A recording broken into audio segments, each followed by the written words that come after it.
할렐루야. 우리 하나님이 크신 은혜와 은총이 우리 모두에게 충만히 임하시기를 간절히 기도합니다.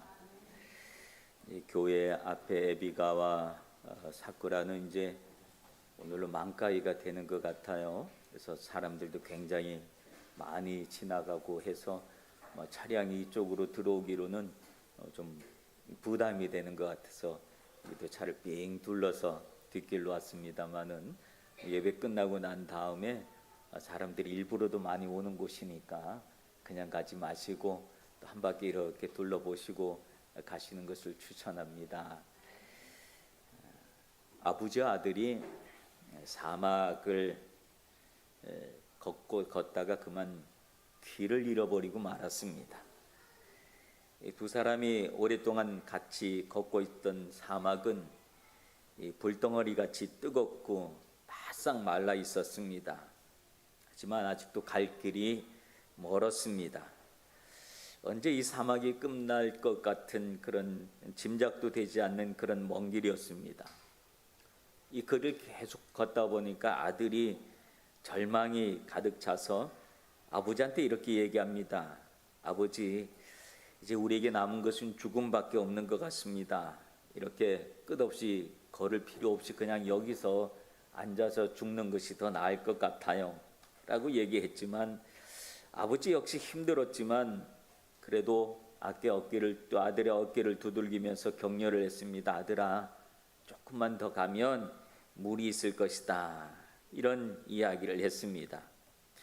아버지 말에 아들은 겨우 힘을 얻어서 조금 희망을 가지고 걸어 보았는데 그만 큰 절망 앞에 부딪히고 말았어요. 왜냐하면 무덤을 발견했기 때문에 그렇습니다. 무덤을 보자마자 아들은 얘기하는 거예요. 아버지, 여기 이 사람들도 우리 같이 헤매다가 문을 찾지 못하고 그만 죽어서 이렇게 무덤이 생긴 거 아닙니까? 하면서 아들은 더 큰 절망을 하고 있을 때에 아버지가 이렇게 얘기합니다. 아들아, 아니야, 여기 무덤이 있잖아. 무덤이 있다는 것은 그 근처에 마을이 있다는 이야기야. 그러니까 조금만 더 있어 보면 우리가 이 부근에 분명히 마을이 있을 거니까 힘을 내자, 이렇게 이야기를 했다고 합니다. 똑같은 상황을 두 사람이 보지만 어떤 마음을 가지고 그 상황을 보냐에 따라서 어떤 사람은 죽음과 절망을 보기도 하지만 어떤 사람은 그 속에서 생명과 희망을 보기도 한다라고 하는 그런 이야기입니다. 사실 절망과 희망이라고 하는 것은 명확하게 구분하기가 어렵다는 이야기를 하는 사람들도 있습니다. 왜냐하면 절망이 있기 때문에 희망이 있다고 하는 거예요. 어둠이 있기 때문에 빛이 있고 슬픔이 있기 때문에 기쁨이 있다라고 하는 거예요. 우리의 삶은 언제나 평탄할 수만은 없습니다. 근데 문제는 우리 앞에 있는 그런 사건이나 상황들이 아니라 그것을 바라보는 우리의 생각에 따라서 놓여진 상황은 달라질 수 있다라고 하는 사실을 기억하시기를 바랍니다. 그래서 키르케고르라고 하는 사람은 절망에 대한 가장 확실한 해독제는 믿음이다라고 이렇게 이야기를 했다고 합니다. 우리는 예수님의 죽으심을 통해서 무덤이라고 하는 절망을 보았지만 예수님의 부활하심을 통해서 새로운 생명이라고 하는 희망을 함께 본 줄로 믿습니다. 우리의 믿음은 그런 것입니다. 내 삶 속에는 늘 무덤과 같은 절망을 마주하기 쉽습니다. 질병이 그렇고 환경이 그렇고 늘 부족한 자기 자신의 모습이 늘 어떤 일들을 바라볼 때 부정적으로 바라보는 그런 일들이 있습니다. 사실 따지고 보면 내 삶에 놓여져 있는 많은 것들은 긍정적인 것보다 부정적인 것들이 훨씬 더 내 앞에 많이 놓여져 있는지도 모릅니다. 그러나 그 부정적인 것을 바라보고 거기에 갇히게 되어지면 오늘 우리는 불안과 공포 이런 것들에 휩싸이게 되어지지만 그러나 예수님의 부활을 통해서 우리가 그 일들을 바라보게 되면 그 모든 것을 뒤로 할 수 있는 새로운 희망과 믿음이 생겨나는 줄로 믿습니다. 그 믿음으로 모든 부정적이고 불안한 환경을 오히려 빈 무덤으로 만들어버리고 새로운 희망과 소망, 새 생명으로 우리의 앞길을 헤쳐나갈 수 있는 것이 부활 신앙인 줄로 믿습니다. 이렇게 부활절을 보낸 우리의 신앙 속에 이런 부활의 신앙으로 기쁨과 활기를 가지고 살아갈 수 있는 여러분들이 되시길 주님의 이름으로 축원합니다. 오늘 본문에서는 예수님께서 부활하신 후에 제자들에게 나타난 장면의 이야기입니다. 오늘 본문 19절에 보면 안식 후 첫날 저녁 때에 제자들이 유대인들을 두려워하여 모인 곳에 문을 닫았더니라고 합니다. 안식 후 첫날은 어떤 날이었을까요? 안식 후 첫날은 예수님이 부활하신 날이었습니다. 이 안식 후 첫날에 새벽에 막달라 마리아와 여인들이 예수님의 무덤을 찾았지만 이미 예수님은 부활하셔서 그곳은 빈 무덤이 되었습니다. 그리고 예수님은 그에게 나타나셨고 막달라 마리아가 제자들에게 달려가서 내가 주님을 보았다라고 말했던 시간이 안식 후 첫날이었습니다. 즉 예수님이 부활하셨다는 소식을 들은 날이, 제자들이 들은 날이 안식 후 첫날이었습니다. 그러나 들은 것과 내가 본 것은 다른 것이었습니다. 들은 이야기를 가지고는 제자들의 마음이, 제자들 속에 있는 불안한 마음이 해소되지 않았습니다. 여러분, 우리는 들은 이야기보다도 내가 체험한 이야기가 설득력이 있는 줄로 믿습니다. 그러므로 신앙은 듣는 것보다 더 중요한 것은 들은 것을 내 것으로 만들고 내가 체험하는 것이 신앙의 중요한 요소가 되는 줄로 믿습니다. 그러므로 예수님을, 믿음을, 또 이 믿음의 세계를, 하나님을 체험할 수 있는 여러분들이 되시기를 간절히 바랍니다. 그런데 들었음에도 불구하고 제자들은 오늘 성경에 보니 두려워했다라고 합니다. 그들이 두려워한 것이 무엇이라고 성경은 기록합니까? 그들이 유대인들을 두려워했다라고 합니다. 유대인들을 두려워했다. 왜 그들은 유대인들이 두려웠을까요? 근데 제자들도 유대인들이었습니다. 같은 유대인들인데 왜 제자들은 그 유대인들이 두려워했을까요? 어떤 유대인들이 그들은 두려워했을까요? 제자들이 두려워했던 것은 어떤 유대인들이었는가 하면 군중들이었습니다.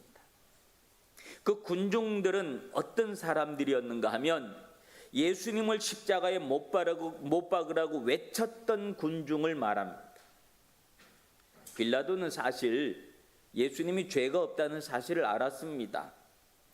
그래서 명절에 자기의 권한으로 죄수 하나를 풀어줄 수 있는 그런 권한이 있어서 죄가 없는 예수를 풀어주려고 했지만 군중들이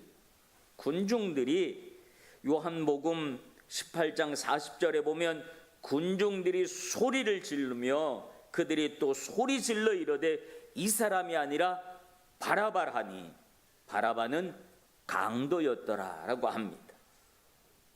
그렇게 죄 없는 예수를 죽였던 군중, 차라리 강도를 원했던 군중, 그 군중들을 제자들은 두려워했다라고 하는 겁니다. 그 군중은 한 사람 한 사람 떼어놓고 보면 어떻게 보면 예수님께 은혜를 입은 사람들입니다.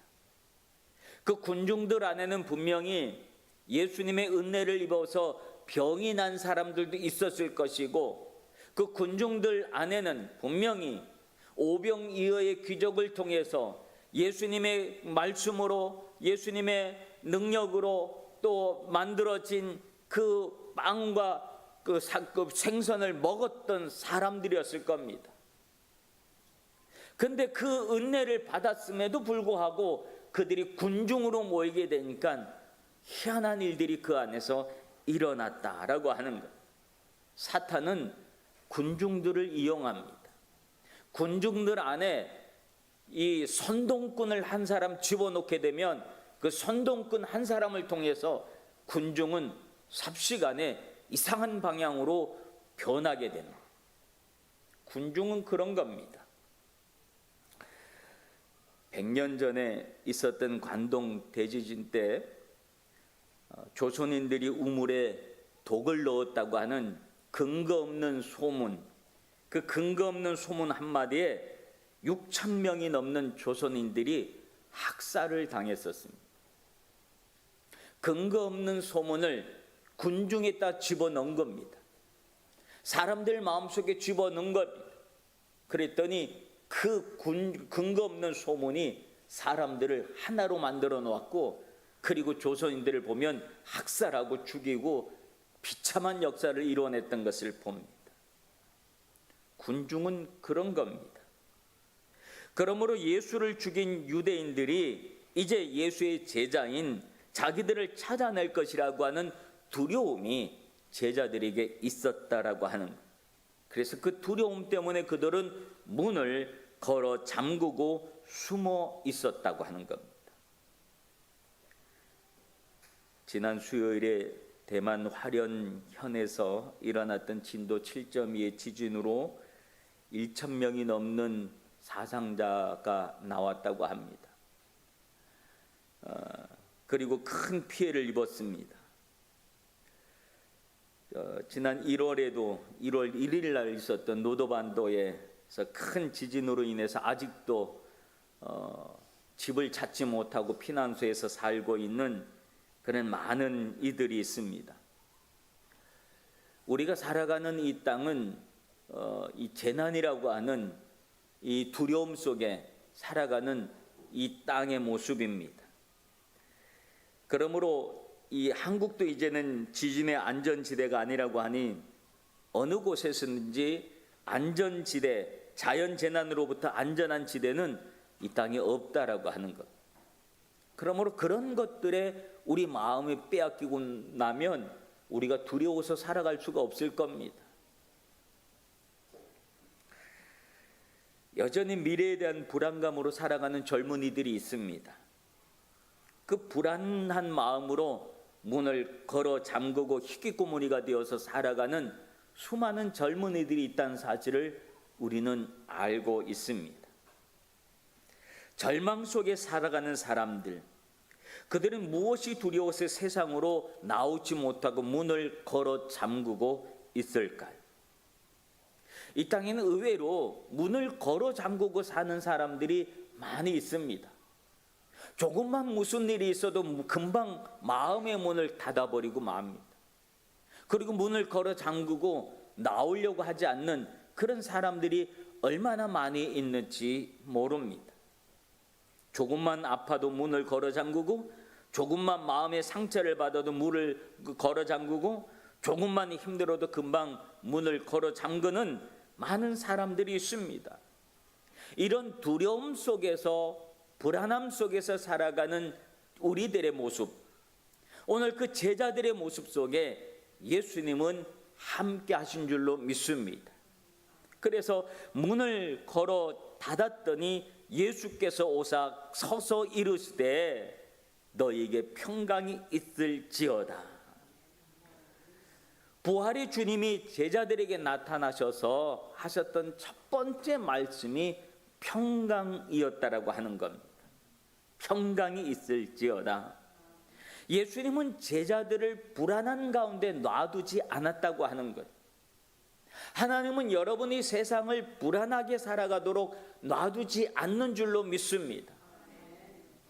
불안하고 힘든 일들이 우리에게 얼마나 많이 있습니까? 그러나 우리 하나님은, 우리 주님은 우리를 불안한 가운데, 불안한 환경 속에 놔두지 아니하시고 우리에게 평강을 주시는 분이신 줄로 믿습니다. 그러므로 주님의 평강이 오늘 이 시간에 여러분에게도 임하시길 주님의 이름으로 축원합니다. 평강이 임해야 되는. 생각해 보면 예수님이 계셨던 것은 언제나 평강이 임했습니다. 추위와 배고픔 속에 배고픔으로 가득했던 그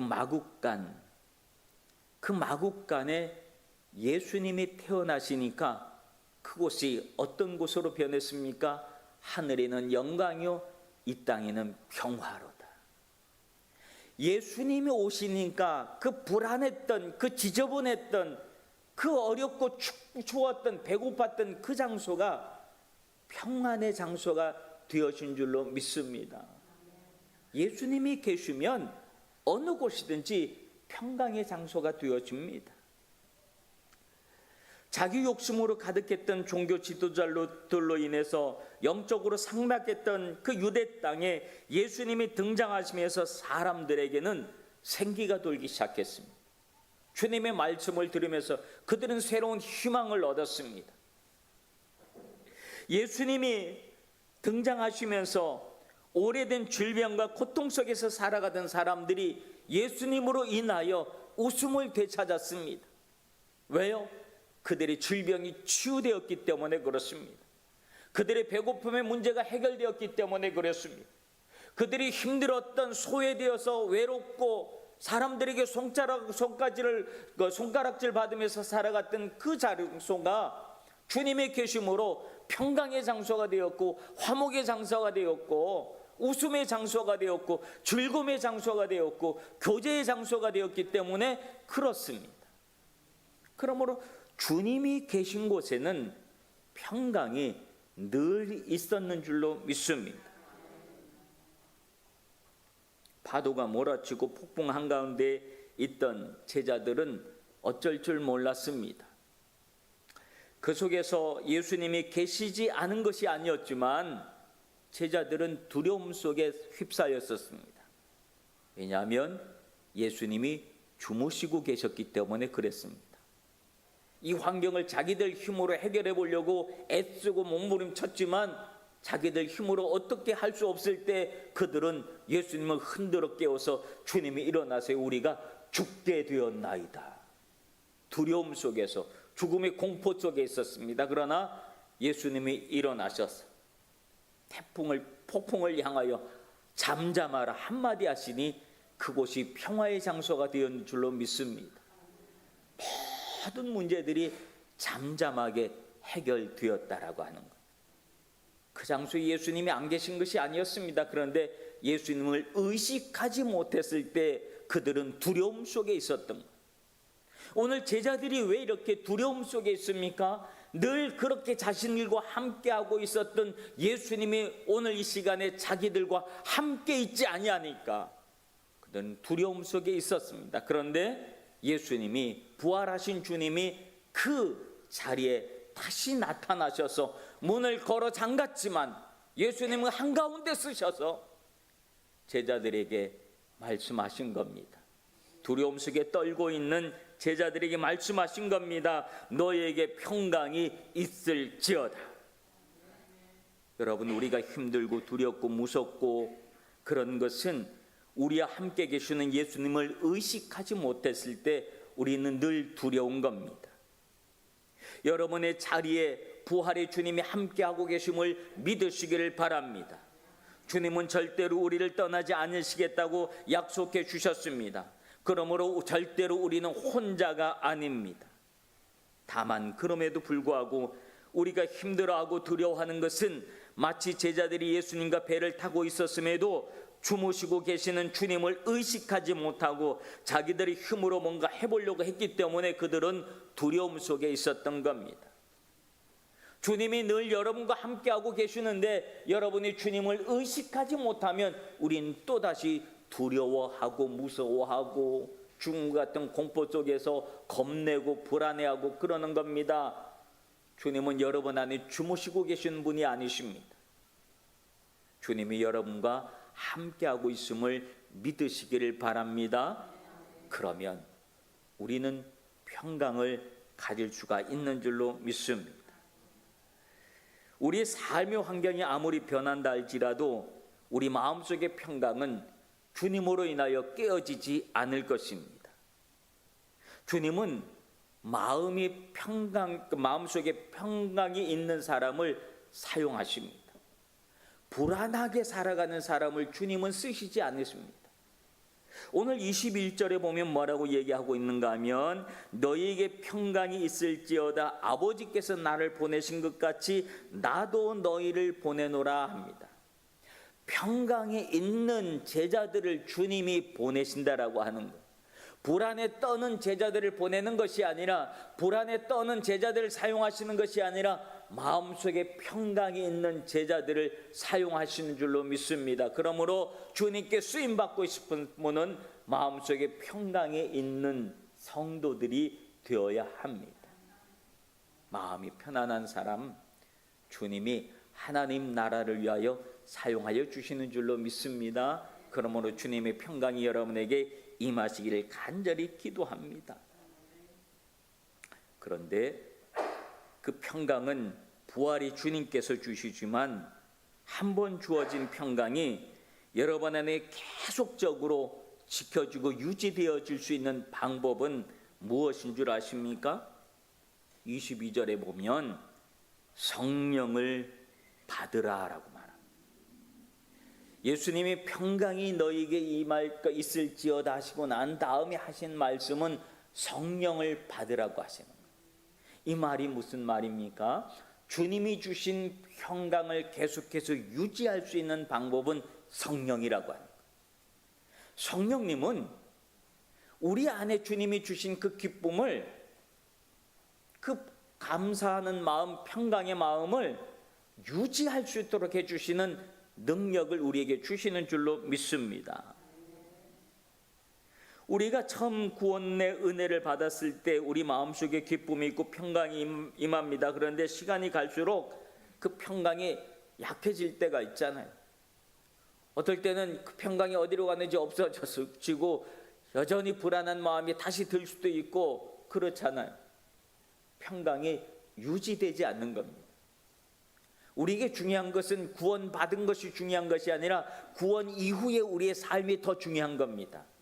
구원 이후에 우리가 구원받은 이 구원을 잘 유지시켜 나가야 되는 거예요. 언제까지? 주님 오시는 그날까지. 우리가 받은 구원을 유지시켜 나가야 되는데 어떤 사람은 구원을 받았는데 그 구원을 유지하지 못하는 사람들이 얼마나 많은지 모르겠어요. 그리고 다시 죄악으로 세상으로 다시 돌아가는 사람들이 얼마나 많이 있습니까? 유지하는 것이 중요한 겁니다. 어떻게 유지할 수 있냐? 성령을 받으라.